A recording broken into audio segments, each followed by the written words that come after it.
You know what? I thought I understood predators after serving on 17 different worlds across the galaxy. I thought I had seen every type of apex species that evolution could possibly cook up in its twisted laboratory. I was wrong. So spectacularly, hilariously wrong that even now, as I dictate this report to my neural interface, I can barely believe what happened on Research Station Omega-9. My name is Commander Thrix Valdorian, and I have been studying dangerous life forms for the Galactic Council for over 2 decades. I have faced down acid-spitting Vortanian deathworms, outmaneuvered pack-hunting Zelthram shadowcats, and even survived a close encounter with a juvenile kraken beast from the deep void. But nothing, absolutely nothing, prepared me for what the humans call a rescue mission. It started 3 cycles ago when our long-range sensors detected a distress beacon from the Outer Rim territories. The signal was weak, intermittent, and frankly, most species would have ignored it entirely. Too risky, too far, too much trouble for what was probably just another merchant vessel that had gotten itself into predictable trouble. But Captain Hendricks, the human commander of our joint research vessel, just looked at that blinking red dot on our tactical display and said, "Well, we can't just leave them out there, can we? Can't just leave them." As if it were that simple. As if the universe owed every struggling life form a rescue attempt. I should have known right then that humans operate on a completely different moral frequency than the rest of us. "Captain," I said, trying to inject some reasonable caution into the conversation. "The beacon is broadcasting from the Kepler Nebula. That region is notorious for gravitational anomalies, radiation storms, and, well, things that eat starships." Hendricks just grinned at me with that peculiar human expression that somehow manages to be both reassuring and terrifying. "Commander Valdorian, that's exactly why whoever's out there needs our help." The bridge crew consisted of myself, Captain Hendricks, our pilot Zane Fletcher, communications officer Rita Sung, and our newest team member Dr. Nolan Briggs, a xenobiologist who had joined us just 2 months prior. Dr. Briggs was particularly excited about this mission because, as he put it, we might encounter some really interesting adaptive survival mechanisms out there. Oh, we encountered something interesting, all right. The journey to the Kepler Nebula took 18 standard hours through hyperspace, during which I tried unsuccessfully to convince the crew that this was probably a fool's errand. The humans listened politely to my concerns about radiation exposure, equipment failure, and the statistical probability of finding survivors after this much time had elapsed. "You know, Thrix," Captain Hendricks said during our final approach, "sometimes the right thing to do isn't the same as the smart thing to do." I was about to argue that philosophy when Zane Fletcher's voice cut through our discussion. "Captain, I'm picking up the source of the distress signal. It's not what we expected." On the main view screen, a massive derelict vessel came into view. It was easily 3 times the size of our research ship, with a design I didn't recognize. The hull was scarred and pitted, showing signs of both weapon damage and what looked like claw marks. The ship was drifting dead in space, slowly tumbling end over end like a metallic corpse. "Life signs?" Captain Hendricks asked. Rita Sung checked her instruments, frowning at the readings. "This is weird, Captain. I'm detecting multiple life forms, but the signatures are fragmented. Like they're all clustered in one small section of that massive ship." "Could be survivors in a safe room," Dr. Briggs suggested, already reaching for his field equipment. "We should investigate." I felt my secondary heart skip a beat. In my experience, when life signs cluster together on a derelict vessel, it usually means one of 2 things. Either the survivors are making a last desperate stand, or something is keeping them together for reasons that don't end well for rescue teams. "Captain," I said carefully, "perhaps we should send in some drones first, just to assess the situation?" But Hendricks was already standing up, that determined human expression firmly in place. "No time for that, Commander. If there are survivors, every minute counts. Dr. Briggs, grab your emergency medical kit. Commander Valdorian, I need your expertise on unknown alien technologies. Rita, you're with us for communications. Zane, keep the ship ready for a quick departure if things go bad." Things going bad. If only we had known just how spectacularly bad things were about to get. 20 minutes later, we were suited up and crossing through the docking tube that connected our ship to the derelict vessel. The airlock cycled with a series of mechanical groans that suggested the ship's systems were operating on emergency power at best. The interior of the vessel was dark, lit only by our helmet lamps and the occasional flicker of emergency lighting. The corridors were wide and high-ceilinged, clearly designed for a species larger than humans or my own people. But what immediately caught my attention were the scratch marks on the walls and floor. "Captain," I said into my comm unit, "these damage patterns, they're not from weapons. Something with very large claws has been moving through these corridors."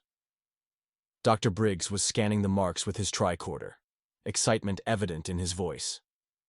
The depth and spacing suggest a quadrupedal creature, probably massing somewhere between 200 and 300 kilograms. And look at this. The scratches are fresh. Whatever made them is still active. Still active. Those two words sent a chill through my exoskeleton that had nothing to do with the ship's failing life support systems. We followed Rita's life sign readings, deeper into the vessel, through corridors that showed increasing signs of violence. Blast marks on the walls suggested the ship's crew had fought something, and from the scattered debris and personal effects, they had lost badly. "The life signs are getting stronger," Rita reported. "Dead ahead, maybe 50 meters. That's when we heard it. A sound that made every instinct in my predator-wary brain scream for immediate evacuation. It was a low, rumbling growl that seemed to come from the walls themselves, followed by what sounded like crying. "Is that a child?" Dr. Briggs asked, his voice filled with concern. Captain Hendricks held up a hand for silence, and we all froze in the corridor, listening. The growling continued, interspersed with what definitely sounded like distressed vocalizations from a young creature. "Whatever's in there," I whispered, "it has young with it. That makes it infinitely more dangerous." But the humans, of course, heard young and immediately thought rescue, not run for your lives. Captain Hendricks was already moving forward, his weapon drawn but pointed down. "We need to be very careful here. If there are juveniles involved, the parent will be extremely protective." We reached the source of the life signs, a large cargo bay with doors that had been partially torn from their hinges. Through the gap, our lights illuminated a scene that made no sense at first glance. In the center of the cargo bay, surrounded by makeshift barriers of overturned cargo containers and debris, was what looked like a nest. And in that nest was the largest predator I had ever seen outside of a zoo. The creature was magnificent and terrifying in equal measure. It stood nearly 3 meters at the shoulder, with a sleek, muscular body covered in dark fur that seemed to absorb our flashlight beams. Its head was massive, with intelligent amber eyes and a mouth full of teeth that could have bitten through our environmental suits without effort. But what made the scene even more surreal was what the creature was protecting. Clustered around the massive predator were 5 smaller versions of itself, clearly juveniles. They were about the size of large dogs, with oversized paws and ears that they would eventually grow into. And they were all making those crying sounds we had heard. "Oh my God," Dr. Briggs breathed. "They're beautiful." Beautiful was not the word I would have chosen. The adult creature had obviously noticed our lights and was now staring directly at us, a low growl building in its throat. Every line of its body screamed protective parent ready to fight to the death. "Captain," I whispered urgently, "we need to leave. Now that creature will tear us apart if we get between it and its young." But Captain Hendricks was doing something that, even after years of working with humans, still amazed me. He was slowly, carefully, removing his helmet. "Captain, what are you doing?" Rita hissed. "If we're going to communicate," Hendricks said softly, "it needs to see that we're not just another mechanical threat." The adult creature's growl intensified as our captain's face became visible. Its muscles bunched, ready to charge. This was it. This was how we were all going to die, torn apart by a protective parent whose young we had accidentally threatened. And then one of the juveniles did something that changed everything. The smallest of the young creatures, barely knee-high to its parent, suddenly broke away from the group and began walking directly toward us. The adult creature's growl became almost frantic, but the juvenile ignored its parent completely. "Nobody move," Dr. Briggs whispered. "Let it approach." The little creature walked right up to Captain Hendricks and, without any warning whatsoever, bit him on the leg. It wasn't a serious bite, more like a puppy testing its teeth, but Hendricks let out a surprised yelp and stumbled backward. The juvenile, apparently satisfied with this interaction, then trotted over to Dr. Briggs and bit him too. "Ow! Hey, little guy," Dr. Briggs said, trying to sound calm while an alien predator cub gnawed on his boot. The juvenile continued its tour, biting Rita on the arm and me on my lower manipulator appendage. In each case, the bite was more exploratory than aggressive, but those tiny teeth were surprisingly sharp. And then, apparently having properly introduced itself to our entire party, the juvenile did something that made the adult creature's protective growls transform into what sounded almost like laughter. The little predator walked back to Captain Hendricks, looked up at him with those enormous amber eyes, and began trying to climb up his environmental suit. "I think it likes you, Captain," Rita said, trying not to laugh. Captain Hendricks carefully picked up the juvenile, which immediately began making a sound that could only be described as purring. The adult creature watched this interaction with what I could swear was amusement, its aggressive posture relaxing slightly. "Dr. Briggs," Captain Hendricks said quietly, "what exactly are we dealing with here?" Dr. Briggs was running his tricorder over the juvenile, his excitement barely contained. "Based on these readings, I think we're looking at a species that uses controlled aggression as a form of social bonding. The biting behavior wasn't hostile. It was the equivalent of a handshake that involved teeth. Only humans would find that endearing rather than terrifying." The juvenile in Captain Hendricks' arms was now trying to burrow into his jacket, making soft chirping sounds. And that's when we discovered the first truly bizarre aspect of human-alien interaction that would define the rest of our mission. Captain Hendricks was wearing his off-duty hoodie under his environment suit, and the juvenile seemed to find the soft fabric absolutely fascinating. Within minutes, it had managed to wriggle inside the hoodie's front pocket and was peering out at us like some kind of impossibly dangerous marsupial. "Well," Captain Hendricks said with that uniquely human combination of bemusement and acceptance, "I guess I've been adopted." The adult creature was now lying down, watching this interaction with what could only be described as approval. The other juveniles were creeping closer, apparently deciding that if their sibling trusted these strange beings, maybe they could too. And that's when Dr. Briggs made the discovery that would turn our simple rescue mission into something far more complicated and dangerous than any of us had imagined. "Captain," he said, his voice tight with excitement and concern, "these aren't just random predators. According to my scans, this species shows signs of advanced neural development. They're intelligent, possibly sapient." Sapient. That changed everything. We weren't just dealing with dangerous animals. We were potentially looking at the survivors of a starship crew that happened to be apex predators. But before we could fully process this information, alarms began blaring throughout the derelict vessel. The emergency lighting shifted from amber to red, and a mechanical voice began repeating something in a language none of us recognized.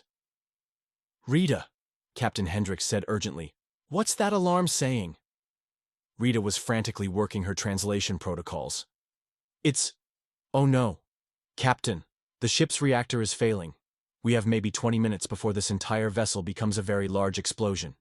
20 minutes to evacuate a family of intelligent apex predators who had already decided to adopt us. And the smallest one was still nestled in Captain Hendricks' hoodie, purring like the universe's most dangerous kitten." "Right," Captain Hendricks said with the kind of calm determination that made humans simultaneously the best and worst species to serve with. "We're taking them with us." I stared at him in disbelief. "Captain, we can't just kidnap an entire family of unknown predators and bring them aboard our research vessel." "We're not kidnapping them," he replied, gently stroking the juvenile's head as it poked out of his hoodie pocket. "We're offering them sanctuary." The adult creature had stood up again, sensing the urgency in our voices and movements. It looked around the failing cargo bay, then at its young, then at us. And in that moment, I swear I saw the exact instant when an intelligent being made the decision to trust complete strangers with the lives of its children. It approached Captain Hendricks slowly, sniffed the juvenile in his hoodie, and then made a sound that could only be interpreted as agreement. "All right, people," Captain Hendricks said. "We have 19 minutes to figure out how to safely transport a family of apex predators to our ship. Dr. Briggs, what do we need to know about their environmental requirements?" And that's how we found ourselves in the most insane evacuation in Galactic Council history, racing against time to save a family of intelligent predators, while the smallest one dozed peacefully in a human's hoodie pocket, completely unaware that its new favorite napping spot was about to become the center of an interstellar incident. Because, as I was about to learn, when humans decide to help someone, they don't do anything halfway. The next 18 minutes would test every assumption I had ever made about predators, prey, and the bizarre species that somehow manages to turn both concepts completely upside down. 18 minutes. 18 minutes to convince a family of apex predators to abandon their home and trust their lives to complete strangers. In hindsight, that should have been impossible. But humans, as I was rapidly learning, specialize in making the impossible look routine. "Rita, get back to the ship and prepare the cargo bay for temporary habitation," Captain Hendricks ordered, still cradling the juvenile that had claimed his hoodie as personal territory. "We'll need environmental controls adjusted for their atmospheric requirements." Dr. Briggs was frantically scanning the adult creature with his tricorder. "Captain, their physiology is remarkably adaptable. They can handle standard ship atmosphere, but they'll need a higher protein content in their diet and... Oh, this is interesting. Their body temperature runs about 8 degrees higher than baseline human norm. They'll need warmth," I realized, watching the other juveniles huddle closer to their parent.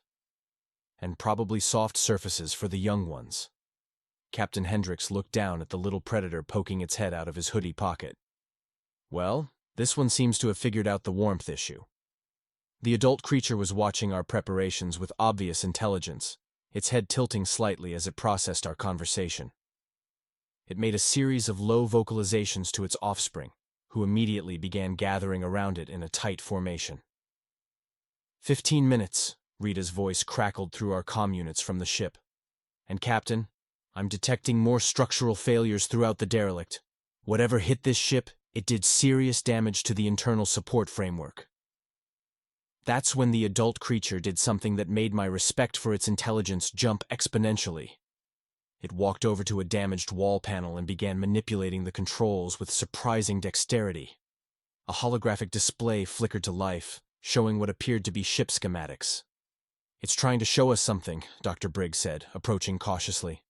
The creature pointed to a section of the ship that was highlighted in red, then made gestures that clearly indicated danger. Then it pointed to another section, this one blinking yellow, and made what could only be interpreted as a warning about time.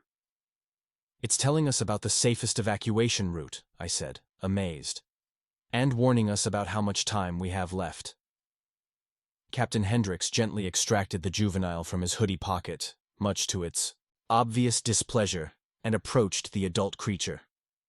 "Can you understand us?" The creature looked at him for a long moment, then slowly nodded its massive head. "Are you the captain of this vessel?" Another nod, followed by a gesture toward the juveniles that clearly indicated family rather than crew. "Your ship is dying. Will you come with us to safety?" The creature looked around the cargo bay that had been its family's shelter, then at its young, then back at Captain Hendricks. It made a sound that was part growl, part sigh, and nodded again. 12 minutes, Rita reported. "And Captain, I'm picking up multiple small explosions throughout the ship. The reactor containment is failing faster than predicted." That's when the evacuation became a controlled chaos that would have been hilarious if it weren't potentially fatal. The adult creature began herding its young toward the exit, but the juveniles had other ideas. 3 of them immediately ran to Dr. Briggs and began climbing up his environmental suit, apparently deciding that if their sibling got a personal human, they deserved the same treatment. Captain," Dr. Briggs said, as the juveniles explored his equipment pouches with teeth and claws. "I think I need some help here." Meanwhile, the 4th juvenile had discovered my utility belt and was industriously trying to chew through the strap that held my emergency beacon. The fifth, not to be outdone, was attempting to bite through the power cable of Rita's portable scanner. "They're teething!" The adult creature made a sound that, I swear by all four of my ancestors, sounded exactly like laughter. 9 minutes! Rita's voice was getting tighter. "Whatever you're doing in there, do it faster."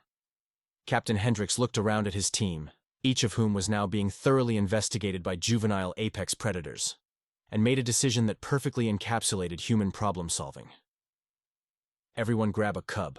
We're doing this the direct way."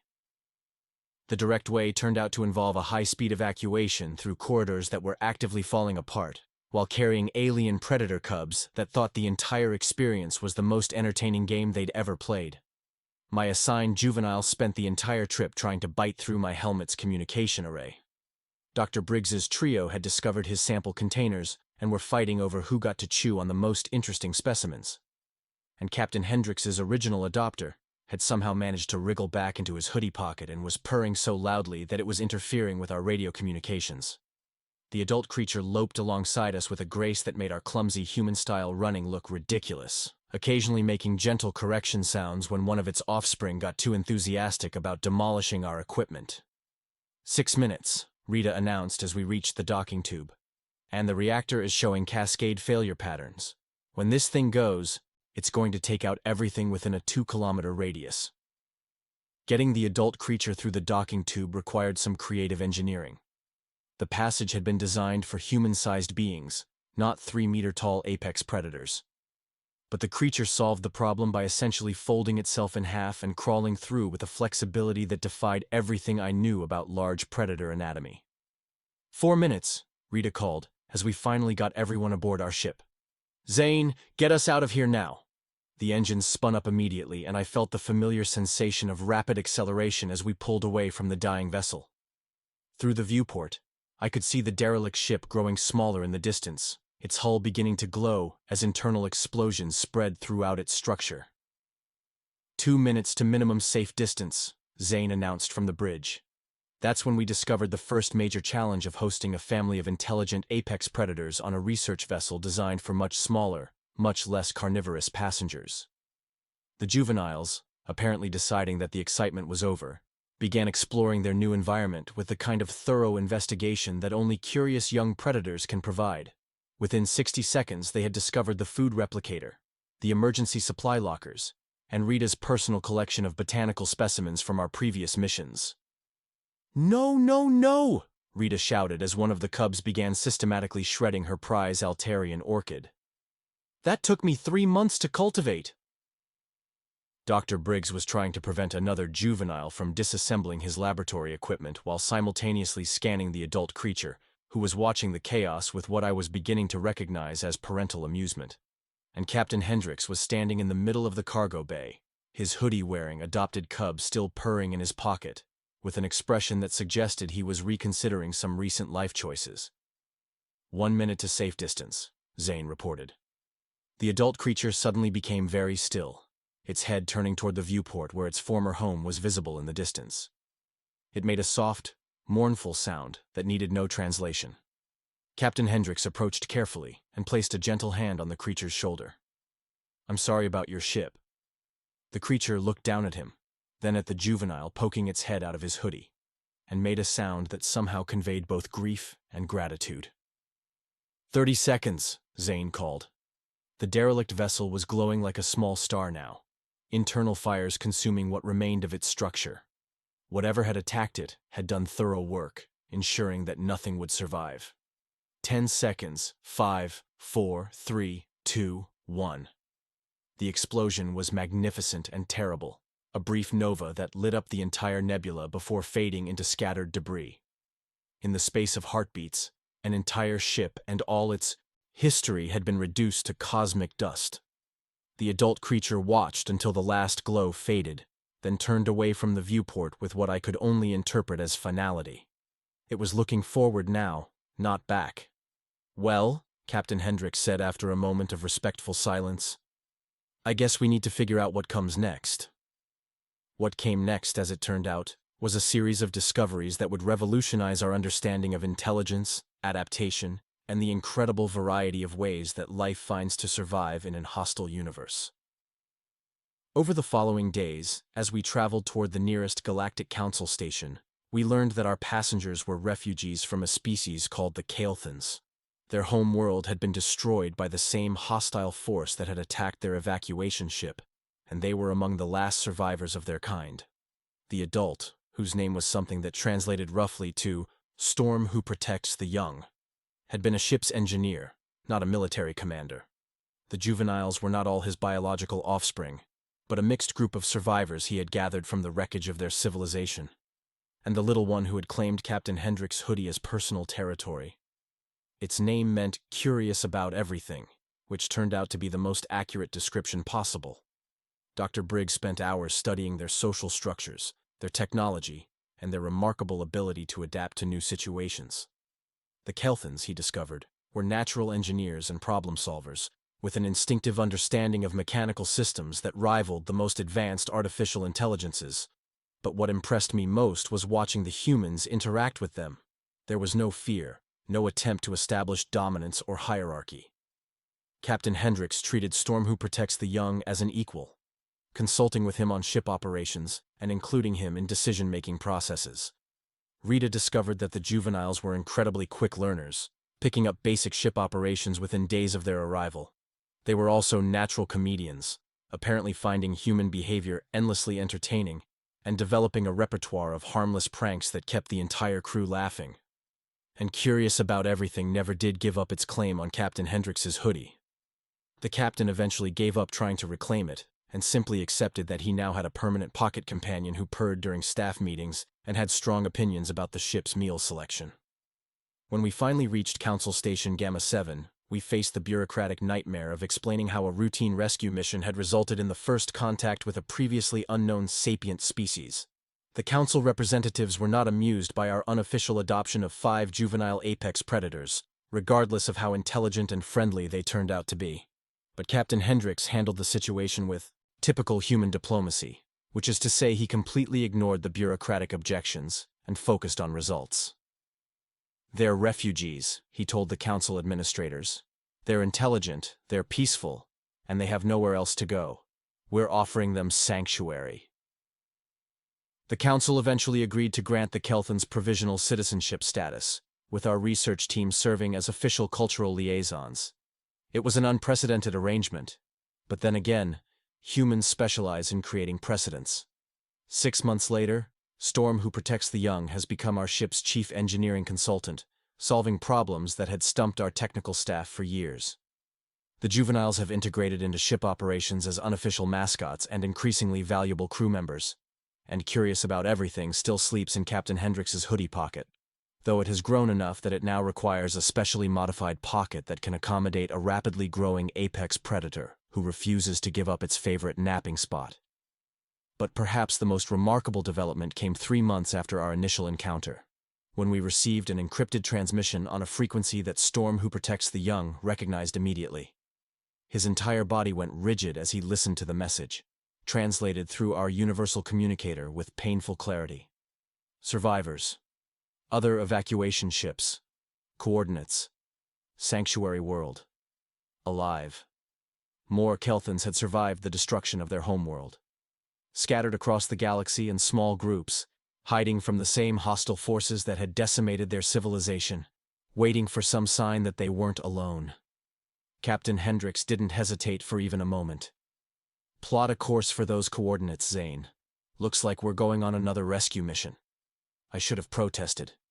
Should have pointed out that we weren't equipped for a galaxy-wide refugee operation, that our ship wasn't designed to transport multiple families of apex predators, that the Galactic Council would have bureaucratic fits if we showed up with an entire endangered species in tow. Instead, I found myself checking our supply inventories and calculating cargo bay modifications. Because watching Storm Who Protects the Young's hope-filled expression as he stared at the star charts, seeing the way the juveniles seemed to understand that they might not be the last of their kind after all, I realized something fundamental about serving with humans. They don't just rescue individuals. They rebuild entire civilizations, one impossible mission at a time. And somehow, despite all logic and probability, they usually succeed. Looking back on that day in the Kepler Nebula, I realized that what I witnessed wasn't just a rescue mission. It was a perfect example of why humans are simultaneously the most dangerous and most valuable species in the galaxy. They don't see apex predators and think threat. They see individuals in need and think family. And sometimes, just sometimes, the universe responds to that kind of stubborn optimism by giving them exactly what they're looking for.